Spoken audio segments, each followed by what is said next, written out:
What am I now? 52 or 53? You're my pop. I think I'm 52. He says I'm his pop. All right. Were you born in 67? I was born in 67. You're 53. Yeah, man. Yeah, yeah. Yeah. Damn. Yeah. Oh, shit. So, All right, you guys are you ready to now hit it? live, I am. and you got your questions down there. Are we So live? if people come in with questions, they'll pop up over here. And Okay. You can read that. All right. And there you go. Awesome.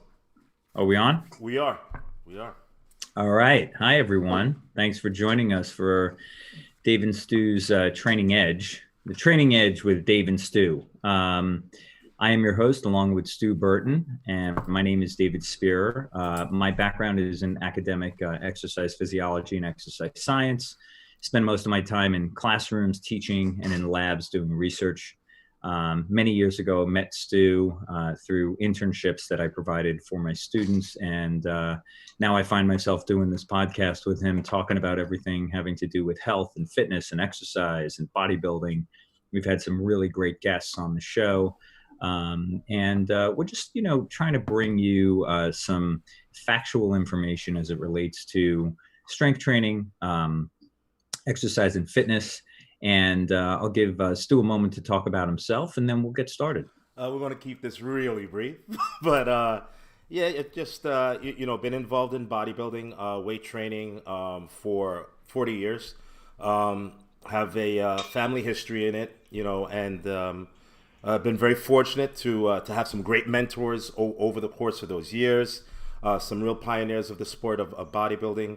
And Dave and I met again through interns coming in, started lecturing at a couple of universities that he's also affiliated with. And we're doing this now. So it is about getting real concrete information out, addressing questions that people, want to send in. And we're here to just really set the record straight, give as much good information as possible. Yeah, I think that's great. It's a great introduction. And let's kind of, just give a recap. So the last few shows that we've had some guests on, Yeah. very, very high caliber guests Yeah. In the fields of strength training and bodybuilding, Yeah. and talked about their experiences and talked a lot about training techniques, training programming, the importance of recovery, things of that Right. nature. But today what we're going to do is we're going to, go off a little bit off the sort of the general topic of strength training and technique, and talk a little bit more about the psychological aspects Woo! related to strength training. That's it. This is a very big field. Yeah. There's been a lot of neuroscience work that's been done on the effect of exercise on the brain. A lot of work that's been done looking at strength training and mood, things of that nature. So that's what we're going to talk about. And this, I think, is a very relevant topic for now. And the reason being is because we're stuck at home. Right. I'm here in Arizona. You're in New York City. Right. This is taking a huge toll on our psyche. Right. The lack of socialization, seeing people, Zoom calls are great, but after a while that can get really tedious. So how does exercise actually affect our mood in this kind of situation? What can we say about changes in the brain that actually happen due to exercise, both short-term and long-term? And overall, how can we use exercise? How can we use exercise to improve us in terms of psychologically, right? Right. So the first question I have for you is, you've been in this field for a very, very long time, and you've seen clients come and go. I'm sure you've seen many, many different types of clients, whether it be their goal setting or their personality, how they view themselves, how they view exercise. Right. What would you say, in your experience, how have you seen exercise, strength training, bodybuilding, whatever you want to say, how have you seen individuals who involve themselves in fitness, how have you seen it improve or be a detriment to their psychology, to the way that they think? I've seen nothing but positives. Nothing but positives. I've had a full gamut of people coming in. Some with really severe, and I'd say a good part of my population with psychological issues, we depression to extreme anxiety. I had one client that this gentleman would walk from the Lower East Side all the way up to Central Park, go a few times around the park, and come back sleeping only a couple of hours. So sleep deprivation, a lot of different things going on, and more often than not, bouts of depression, where we get people that are very euphoric, very, very high energy, happy, and then over seeing how they perform inside the gym, a lot of times you'd start to see sometimes they would slip off, especially in the beginning. You see a depression would slip. A lot of times, honestly, during the holidays, and actually very young clients, they'll get they'll have breaks, from their training for whatever reason, things that really weren't scheduled in, and we stay in contact with our people, and on a whole, they get a little depressed. So we start to we give work over holidays for those that need, for those that don't need, we don't. But all positive. The training, I've seen a lot of people become a lot more level, more positive. Some of the doctors that I work with that are my clients, coming in and telling me, wow, once they started to really get into a good regimen, where their expectations are set in a pattern for them to see. I think sometimes with people that are alpha male, alpha female, it's very hard for them to get into programs or start training, and there's no kind of guidance. When these people see some guidance, they feel a little bit more comfortable, and then we start to also allow them the luxury and to understand that you don't want to be too rigid. But Sure. but the training overall, we see just very, very good response. The brain, the stimulation that they get from the working out, the euphoric feeling from the cardiovascular training, the combination. Yeah. And then also I would want to just add in things like meditating, and doing the yoga. But the actual exercise, the physical movement, people really need it. Yeah, it's great. And you're kind of, you're talking, I think, both short and long term, right? So let's discuss, long term first. Sure. So you've had clients for years, even yourself, you've been training for years. Right. Have you noticed a dip in your sort of psychological outlook over time, or have you noticed it kind of just trending upward? You're always feeling better. Your mood is always kind of positive. It's a joke in my family. They're always like, Stu is always going to see things in a positive way, always on an upswing. Even in the situation that we're going through right now, which is really, I think, hard for a lot of people. Initially, you're kind of like, oh wow, we're on lockdown. I can't open the gym. This and that. You're a little nervous by it. But then it's like, you know what? It's good to get that break away from the gym, because there are positives in every situation. No matter how horrific it might be, there are some positives. And I'm finding that through the years of training, I am at my absolute best when I am exercising. There have been periods in my life, not very many, but periods in my life where I didn't train the way how I would like to, or even the way how I needed to, because those are two different things. Sometimes you're training and you're kind of like going through the motions, and what I would say to people, I'm not really training. So you might see me in the gym and I'm moving around, but I'm not really pushing the way how my body really wants to move. But I'm adjusting the intensity for other things that I need to do.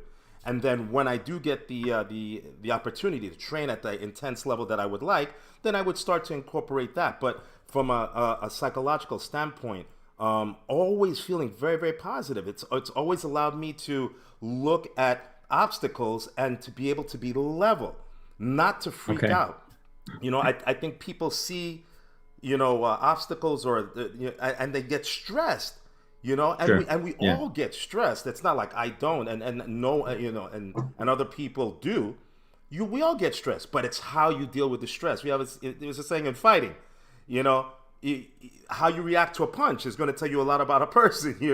Sure. You start doing things and everything is going really well, but then when things don't go well, because that's the reality of life, Everything is not always going to go in your way. But by coming in and training, it teaches your body how to deal with things that physically and psychologically might not really set well with you. Because you have been training, you become more durable.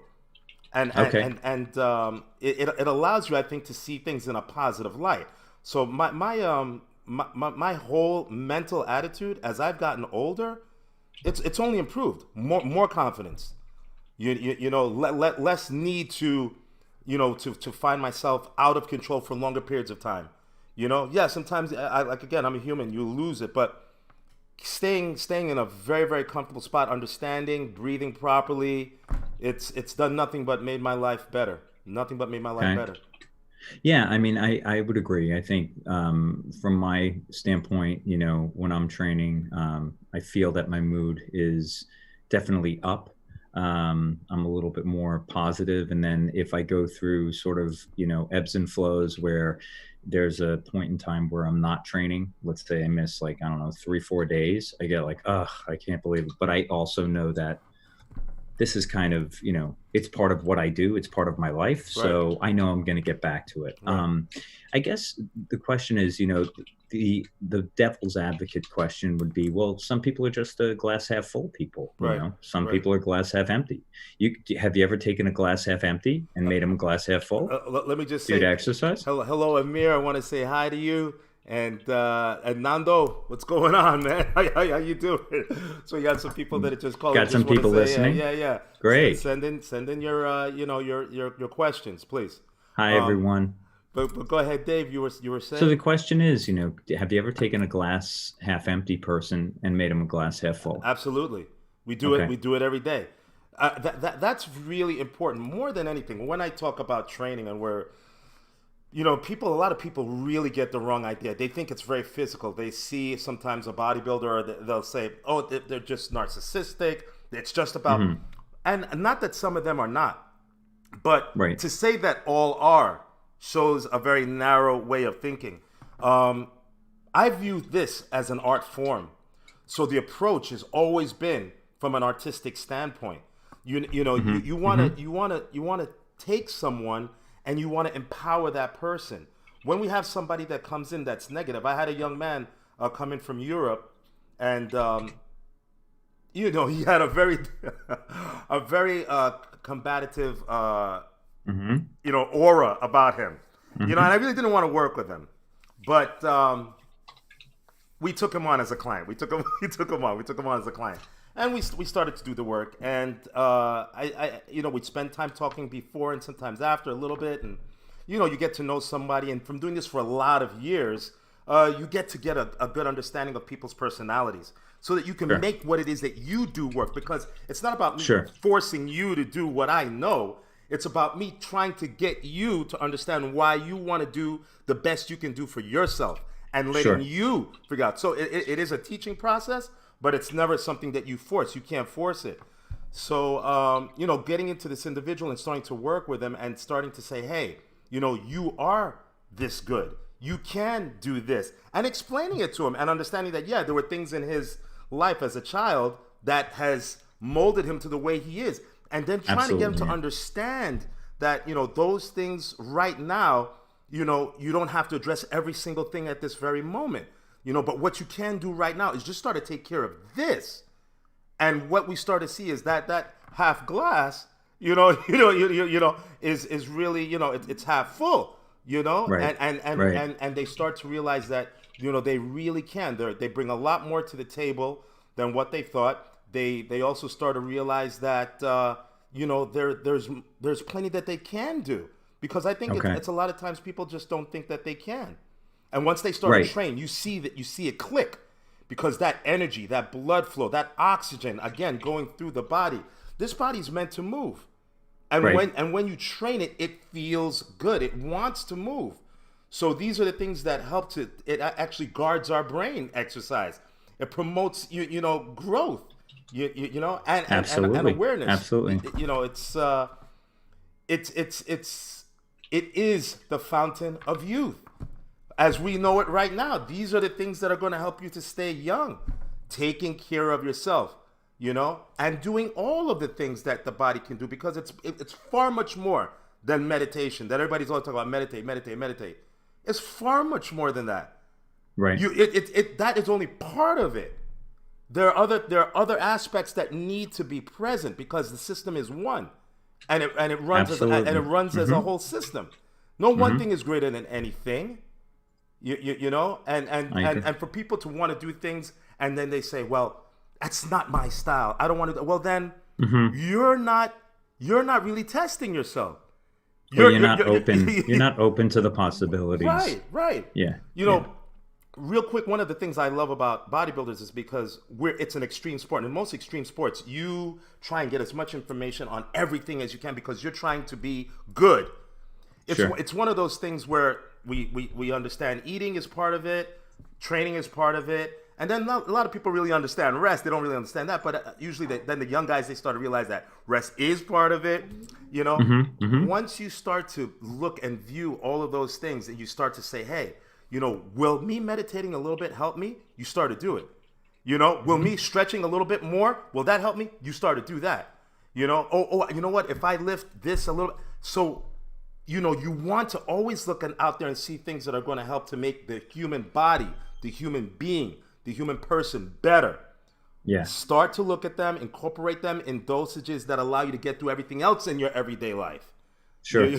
And make it part of your lifestyle, correct, right? correct. And you're really talking about that long-term effect, right? Absolutely. Let's bring up this first study that we're both going to kind of discuss, having to do with the psychological effect of exercise, both aerobic and resistance exercise. Right. Now, this was a study that was done in Vienna, Austria. Yep. It's actually a study that was done this year. And yes, albeit the subject pool was young, so they were probably in their 20s. Yeah. And it was done in females. But what's really interesting is, the authors first, they give you kind of an overview of the effects of exercise overall, right? So, we become more efficient, we increase our circulation, we lower our blood pressure, all of those things. We know those things to be true, but a lot of what they're saying in this article is that the effect of strength training on the psyche specifically has not necessarily been laid out. It hasn't been conclusively decided whether, really what's happening and whether or not this actually has an effect. And what I found most interesting here was the coping mechanism. So you talk about today, right? Let's make this relevant to what's going on now. People are at home, they're stuck in apartments, they're stuck in houses, they're not really moving around. And if they are exercising, they're probably exercising in the exact same place every day, every other day. What this found was, what's really interesting is that this coping is the volitional effort, like the effort on the person to regulate their emotions, to regulate the way they think, their behavior, their psychology in response to a stressful circumstance. Right. How is it we'll get back to the study in a minute, but in your experience, you talked about, how people become glass half full, overtraining, positive outlook, positive mood, whatever, these things change. How about coping? How about having somebody who's been training with you for, let's say, a year, and something happens, a tragedy in their life, or some very stressful circumstance has sort of confronted them. Right. How have you seen exercise help them cope through that type of situation? Oh my God, massive. And I want to touch on this. We have a few questions that I want to try and get to a couple of those, questions. But very, very quickly, yes, I know quite a few people that have had some very, very tragic things happen. And the exercise, without a doubt, has helped these individuals come through. Because it, on many levels, when we experience stress, cortisol levels go up, the body becomes, it takes on a weaker state. The immune system goes down. Things happen. Absolutely. Physiologically. Things happen to you that you're not even really aware of yet that's happened. And even the scientists can't prove all of it. They kind of wonder where does sickness come from? Where did these things? Well, stress. The body is stressed. But when you train, you see the beauty of training is training myself and with the people that we're talking about, people that have gone through severe trauma. Your body, when you're training your body to adapt to stress. The body doesn't know if it's exercise stress. The body doesn't really, it can't really pinpoint that and segment it and change it, separate it. When you are doing these kind of workouts that you're going in and you're testing yourself, even when you're not even really testing yourself, you're building up your body's ability to deal with all types of stress. So when you have something, someone passing that's close to you, and it's traumatizing as a human, you're going to feel it. Most people will feel it, right? The fact that you exercise allows you to physically deal with that stress better, but it also helps you psychologically, because everything goes hand in hand. We have a saying, strong mind, strong body, and vice versa, strong body, strong mind. Because if you're training, and your true training for me is going in and not doing the things that you like doing. Training is about going in and doing the things you really don't want to do, and learn how to train around them. And you can incorporate some of those other things too. But real training is going to embody all of that. It's going to be some of the things you like, and it's probably, if you really think about it, should be most of the things you don't like. Right. But most people don't follow that. People tend to do what they like, and they call it training, and it's helping a little bit. It's like conforming, right? They're conforming to what works for them. Right. Yeah. But from a mental state of mind, I would say if somebody's having issues or has gone through or is going through any kind of like trauma, please try and find a way to be active. Whether it be going for a walk and deep breathing, light jogging if need be, definitely exercise. You see things like this when you're exercising. The thing with jogging is a lot of times with jogging you can get like into that zone and you just you're just breathing, and that oxygen. I have found, to be very honest, when I make my best decisions, it's after I've done cardio. I've done, I'm into weight training, but I would say even more so with cardio. The weight training locks me in, and I stay focused, and I'm focusing on what it is I'm doing. But when I'm doing cardio, it's very different. I find that my mind just gets turned on. And why is that? And we know that neuroscientists have shown that the prefrontal cortex, the area right in the front here, where we make executive decisions, where a lot of our sort of rational thought comes into place, that is affected by exercise. That is oxygenated, that is being flooded during exercise. So it allows us, and many people, as you know, they like to walk and talk, right? So they walk and they get some of their best ideas when they do that. So they've also shown in elementary school children that after exercise, especially after exercise over longer periods of time, their academic performance increases. So it definitely has, a major effect on the brain. Good. But I want to see if we have any questions. I do. I want to just say that should have actually answered Nando's question, which isn't there a chemical action reaction that occurs when working out or exercising? And Absolutely. And that was that was really just it that was touched on. And specifically, Nando, those are neurotransmitters that are flooding the system, and those neurotransmitters are noradrenaline, dopamine, which is necessary for movement, serotonin, which helps to build, which basically helps to boost our mood. Those, we flood the system with those neurotransmitters when we exercise, and that's kind of the short-term effect of exercise.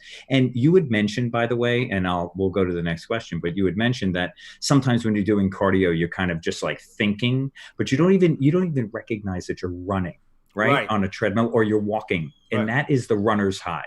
And often the runner's high happens at about 30 to 40 minutes of a consistent pace. If you're doing interval training, it's very hard to get to that point. But if you're running at a moderate pace, or even walking at a moderate pace for a period of time, there will be a point in time where you will not be cognizant of the fact that you're moving. You're just right? You're just moving. And that is a testament to the efficiency. That's you getting more efficient in your movement because it's no longer a challenge. Correct. It's just your body's just doing it almost automatically. Right. So that's, yeah. Yeah, thanks, Dave. That was freaking perfect. Excuse me. But I have another question. This is from Help Teach. Hello, motivational show. Thank you. Is it true that signs of exercising successfully is breaking a sweat? Are there any truly beneficial exercises where one does not break a sweat? Is that possible? It's a good question. So let's talk about what sweating is, right? Sweating is the physiologic evaporation of water on the skin. Cooling. It is a cooling mechanism. Right. If we didn't sweat, we would basically hold all of the heat inside our body, and we would end up overheating. So if you think about it, where do we sweat? We sweat kind of on our periphery, right? We sweat in our arms, we sweat on our legs. It's the body's ability to shunt, what they call shunting or directing or redirecting heat to the periphery, to the sort of to the limbs and the outside of the body, to the skin per se. Now some people say, it's the number of sweat glands, it's the volume of sweat glands. Some people sweat a lot, some people don't sweat that much. I don't believe personally that sweat is the defining factor in whether or not an exercise is difficult, because some people just don't sweat that much. Right. But I do think that physiologically everybody has that sort of that same mechanism that's going on. It's shunting heat from the core to the skin. And that is the body's ability to cool. So to answer your question, I could tell you to do, 2 sit-ups and you're probably not going to sweat. But if you're doing a period, if you're doing a session where it's a half an hour of exercise and you start to sweat, well, great, but it's just your body's response. It's not a defining factor of the actual exercise itself. Right. It's just it's more cooling than anything. Keeping the body cool. Yeah. And what happens? And you can say what happens in a humid situation, right? If there's a lot of humidity in the air, there's a lot of water vapor in the air. What happens to sweat? Well, it doesn't wick. It doesn't actually. You're pushing that heat to the periphery, to the skin, but you're not cooling because there's too much humidity in the air. In dry heat, that's a lot different, right? Where you're actually able to sweat and you're able to cool a little bit more effectively than you are in humid conditions. So it really depends on weather and your ability to shunt that heat. Thank you for that question. We got another one from Joe B. Joe B. I don't seem to get a runner's high, but I found that I really like working out outside. Maybe vitamin D. This is asking us a question. Okay, you really don't get a runner's high, but you find that you really like working out outside. Working out outside is good. I mean, it just tends to most likely vibe with you. I know a lot of guys that did almost all the training. Like my dad, as a young man, he did all his training outside. There were no gyms. It's central. Everybody, you train outside. There's something really good about training outside, and I believe there's something also really good about training in the sun, for many reasons. Definitely exercising in the sun, getting vitamin D. I know a lot of people will lie out in the sun. I like doing that as well. But training in the sun, when you're properly hydrated, I could find to be very, very beneficial. Very, very beneficial. I would agree with Joe B. And I would say, it first of all depends on the type of training you're doing, right? If you're going out and running, 6 miles in extreme heat, that could be really, really difficult, especially if you're not hydrated properly, if you don't have the right sort of hydration sources with you. Right. Like out here in Arizona, we're hitting 106, 107 during the afternoon. To go out and to run in that is very, very difficult, even though it's a dry heat and there's not a lot of humidity in the air. So what I would say to Joe B is continue doing that. It depends on the type of training you're doing, though. If you're strength training outside, great. If you're running outside, that's great too. But be very aware of the weather and your hydration status when you're doing that. Right. And I think you're absolutely right there. Yeah.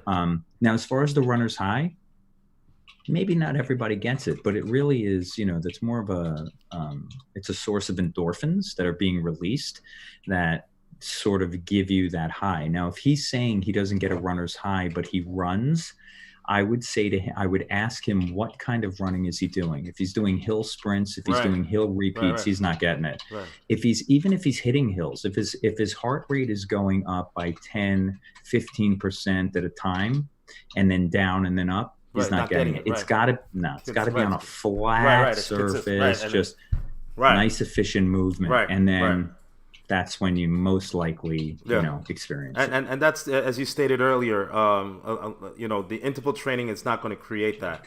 It has to be something that's sustained, and also too, for the vitamin D, a great portion of your body needs to be exposed in order to truly absorb the right amounts of vitamin D. So that's something I think I'm not sure if many people realize and understand too. They go out and you get some sun on your face. You have a t-shirt, you get a little bit of sun on your arms. That's not going to give you sufficient amounts of vitamin D.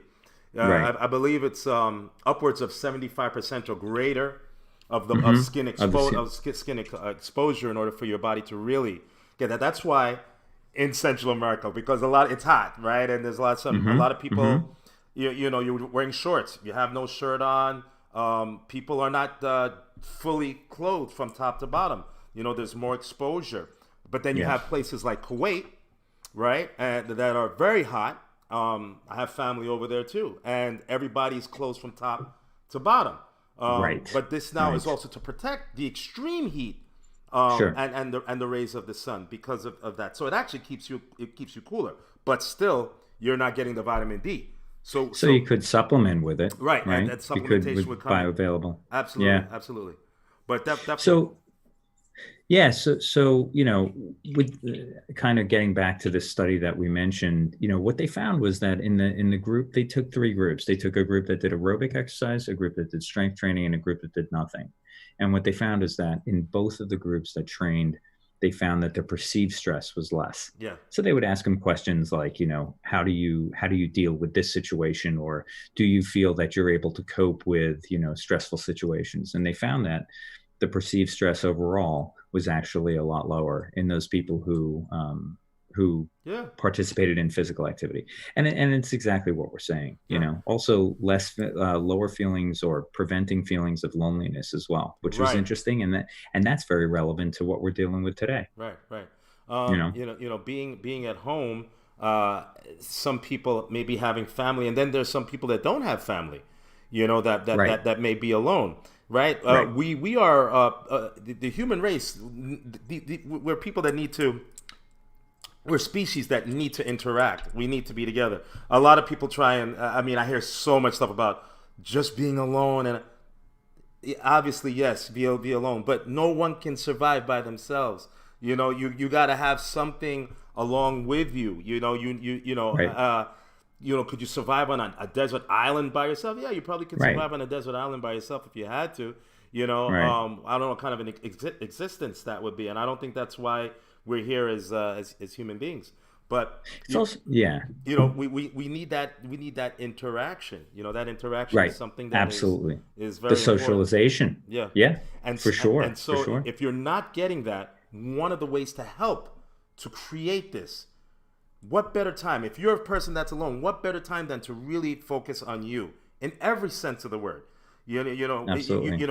Trying to get that 6-pack that maybe you haven't had before, the 4-pack, or try and just get stronger legs or arms, or try to balance things out as much as you can so that you can come out of this like, wow, I'm ahead. Instead of staying here. The other option is to not do something, right? Not do that. Sure. And stay here, then come out and then just be the same. And all that time that you did have, you didn't truly apply it, to the best of your ability. You weren't optimal with that time. The idea, I think, is to definitely try to maximize the time that you have. do the best you can, and Absolutely. euphorically, you will experience a difference. Whether you're with your family or you're by yourself, you're going to feel better because you're turning your body on. Strength surge. Again, I'll come back to oxygen, blood flow.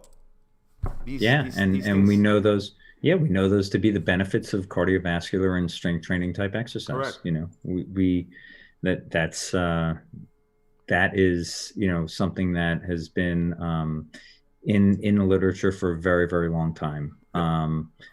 And the other thing, you know, we're talking about like exercise, it's also, I think it would be very beneficial to, if you wanted to, if you had the capability to use something like Zoom with a friend and exercise together. Yeah. You know, look, it's not, I'm not telling you it's going to be just like a group exercise class, but you could do it. Absolutely. You know, the two of you could do it. You could exercise together. You could cheer each other on. You could motivate each other. Absolutely. And at that point, you know, you're decreasing that feeling of loneliness, but you're also getting the benefit of the activity. Right. And I want to stress again, it's even if you're having, well, you know, I have my Zoom conversations and my meetings and so forth. Yeah. It's not the same like exercising again, and that's Right. and that's that other thing, which I know David is talking about, because the interaction that most of us are having, I would say probably on a higher percentage, is probably on the computer and the phone, right? Because I think people really are practicing more or less social distancing, but the exercise, the movement of the body, the pushing it a little bit. That's something else that we're speaking about. What we're talking about here is that you want to take the time to do some type of physical work on yourself, and over time you can gradually increase that intensity.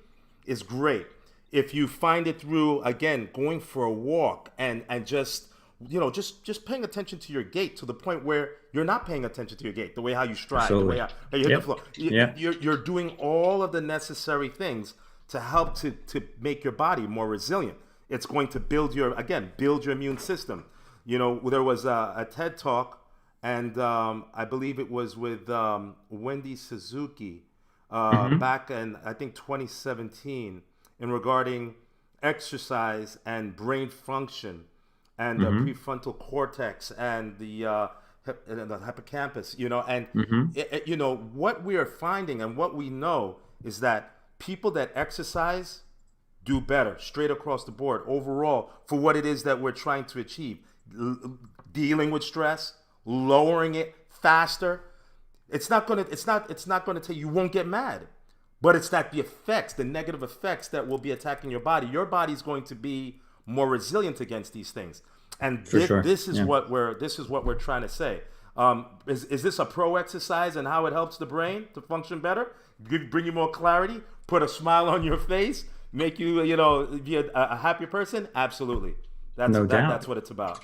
Yeah, and you're talking about also the increase in neurons, you know, the development of new neurons in the brain that help with memory, help with function in terms of cognitive function, executive function, all of those things. Yeah. And those are the long-term effects of exercise.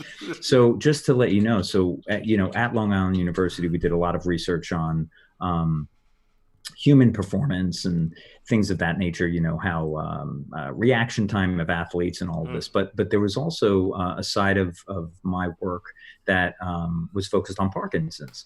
And so one of the things that we did was we had a 2-day-a-week Parkinson's program where we brought in people, about 24 patients with Parkinson's, and we had them exercise. And the exercise was everything from aerobic training to a 10 exercise strength circuit. And they did it together. So there was a communal feeling to it. But, you know, what we found was over time, even in people with Parkinson's who have what's called dyskinesia, which is almost like an erratic movement, which is an involuntary movement that they have, and obviously tremors and things like that, that those things would lessen over time, and that they would also feel that they would get the same benefits that somebody without Parkinson's would get. They would become more efficient in movement. They would sort of develop the neural patterning that we've been talking about. So like to move their left foot out to the side and their right foot out to the side at the beginning was difficult. And then it didn't become difficult after Right. a while, it became somewhat easy. So my other point is that there was another researcher at Long Island University, a brilliant man who was a neuroscientist who was looking at the effect of, if you've ever heard of the video game called Dance Dance Revolution, you may have heard of it. It's in some arcades. Yeah, yeah. He was using Dance Dance Revolution with Parkinson's because what that does is it's a visual stimulus, right? Yeah, and it basically tells you to move your right foot forward, your right foot back, your left foot forward, and he was actually finding that people with Parkinson's, which is incredible, were able to actually use Dance Dance Revolution to develop neural patterning in their lower half of their body, in their legs. Right. Their walking improved. They were able to use the treadmill. They've also shown, not him, but other researchers have shown that Parkinson's patients can ride bicycles. Right. So anything that is repetitive movement, and that's sort of what we're talking about here, right? It's that development of the neural connections that develop those patterns and make movement more efficient. Right. And once movement's more efficient, it's not as difficult. Right. And then it's not as difficult. Now you're getting all the benefits of the oxygenation, and your heart rate is lower, and your overall your heart is more efficient, your circulation, all of that. So I wanted to bring that up. And I want to say something that's beautiful, but the key thing is that notice that he's saying that we're talking about people that have Parkinson's, and that they're undergoing this because of the severity of what it is that they have, right? So that's the purpose, right? They're trying to combat this thing. People that are healthy, that are in not that situation where you don't have to get involved, you have the choice. Yes. You're in a very unique situation. You have the choice. You choose. I used to always say, I choose to train today so I don't have to go see a doctor tomorrow. That's a great adage. This is what I would tell people all the time. Because if you make the choice, it gives you the opportunity to be the best you can be. And that's what we're really trying to strive for. You want to try to be ahead of the gun. You want to try and be ahead, but who knows where that is, right? We're not saying we're going to live forever, but if you're doing these things, it weighs in your favor. But if you're not doing it now, it's not really weighing in your favor. And my Parkinson's patients, what we found amazing results with them was the boxing. Absolutely, and that's been shown. Yeah, no doubt. The reaction-based training. I mean, when you have to move and you have to react, there's nothing like a little fear. Because if you see a punch coming at you, no matter how fast, throw a slow punch. You see how people react. People, they want they want to jump out of the way. But these things, exercise, it's linking back up the neuromuscular transmitters. It's building that brain. It's bringing that everything that we are as human beings, as people, it brings it all to the table. This is why exercise is so important. It bridges the gap. If you do this thing properly and keep between mind and body. Absolutely. And keep an open mind. It bridges the gap, truly. All forms of it. Not just yoga, not just weight training, not just boxing. Going in, putting together a very productive routine, and those things stimulate your brain. It's like people that try and learn a language later in life. Right? Or an instrument. Yeah, absolutely. These things are here just to make us be the best that we can be. And the exercise is what we're emphasizing, is one of those things. And if you're in a situation where you're not being forced to have to do it, then take the initiative. Get some good information, get some people that can help you, and then start on a program. Get something that's going to weigh in your favor.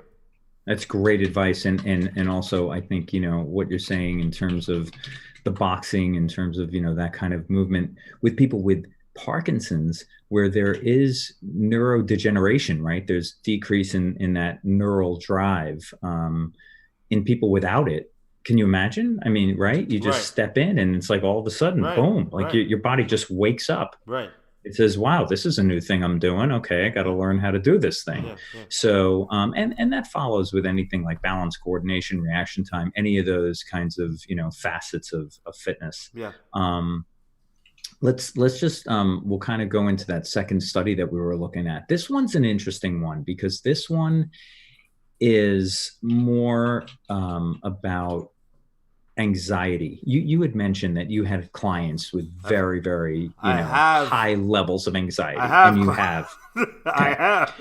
Yeah. So in this study, again, it was done with younger people, but it was very, very recent, done by, I believe, the same group in Germany and also in Austria. These guys actually took they took 22 trained individuals and then a control group of 10 people. And they basically said, okay, instead of training them, they actually kind of define them as trained or untrained. Right. So we call this a cross-sectional study, which is you're taking two populations and you're just looking at the characteristics of those populations, and then you're seeing whether or not there's any effect in those populations. Right. But what's very interesting is they did something called a social stress test, where they had people get up and speak, public speaking for 5 minutes. Right. Now, that is one of the most anxiety-producing events in anyone's life. For people who are not teachers, not lecturers, it's one of the most anxiety-producing events ever. 1 second, Dave. We're going to have to start to wrap this up. We got about 5 minutes. Okay. All right. We're going to do it quick. So anyway, so they did this social stress test. So it was the public speaking, and then the people had to subtract 13 from 2,000 continuously over time. So this was like mental, mathematical gymnastics, basically. And what they found was that, and they measured cortisol levels, which is a stress hormone. And they found, number one, there was no difference in the baseline levels of chronic stress in any of the groups that were tested. Okay. But they also found that the untrained had what was called a higher cardiovascular reactivity than the trained did. Right. So their heart rate went up a lot faster in response to this public speaking, and also in response to the arithmetic that they had to do. Right. Right. And so what they were saying is that individuals who train tend to have a much more of a kind of a relaxed posture when it comes to things that are stressful, environments that are stressful, that literally confront them. Yeah. So if I tell you, okay, in 2 seconds, you got to go up in front of 100 people and talk about X. If you're untrained, chances are your reactivity is going to be extremely high. If you're trained, because your body's been through those challenges, maybe not that challenge particularly, but other challenges, you have a different outlook on it. Absolutely. And your perceived stress is also different, right? You don't perceive it as much of a stressful event. No. And that's the last thing that I want to kind of ask you, or have you, individuals that you work out, that you train, are probably very high-powered individuals, I'm sure. Yeah. They're executives. They may be, movie stars, who knows? Yeah. But athletes, they are confronted with stressful situations all the time. Right. And the training that you do is giving them those tools to deal with that. Absolutely. Right. And so that's kind of what they found here. I would always say, just to touch on that, is we call it the genetic equalizer. It equalizes you. It makes you. That's great. It makes you level, and for a guy like me that's always been very very amped up, you always want to get into stuff. The training is what allowed me to be level. It allows me to it allows me to focus. It allows me to thrive in situations where, and more importantly, my clients that I see, it allows them to go to meetings. They'll make sure and come and do their training, especially before meetings, because it just allows them to make better decisions. Yep. And I get this from the doctors. I get this from my entertainment clients. Straight across the board. And we know it's something that's true. It's not something that's made up. It's something that happens here. It happens all around the world with people that train.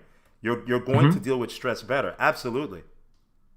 So if we were gonna, we're gonna wrap up in just a minute or so. What's your take-home message? Why don't we each give kind of a take-home message from this sort of strength and stress podcast that we just did. We talked a lot about psychology, but just what'd you say the take-home messages? I'd say simplicity, everyone. Simplicity. Take the time to do some simple exercises every day. Every day.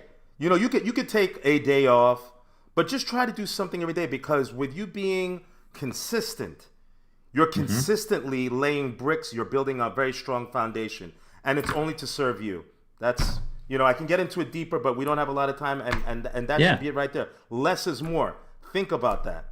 For sure. And I would say the take-home message is here, as Stu said, you do have a choice. And if you do make that choice to be more physically active, realize that the effects that it will have on your brain, short-term and long-term, are only going to benefit you. And they're only going to make you, make you stronger psychologically, how you cope with stress, and also obviously physically, they will make you more healthy over time. Thank you, guys. Yeah, so just why don't we say thank you to our sponsors, Iron and Silk Fitness, New York City's premier boutique training center. Yeah. And wellnessroundtable.com, which is a health, it's a telehealth platform that allows individuals to ask questions about their health to experts in the field. Thanks so much for joining us, and we'll see you guys next week. Take care, all. Thank you. All right.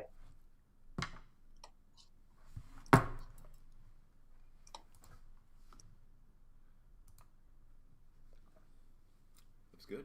How'd it go? That went better than the last one.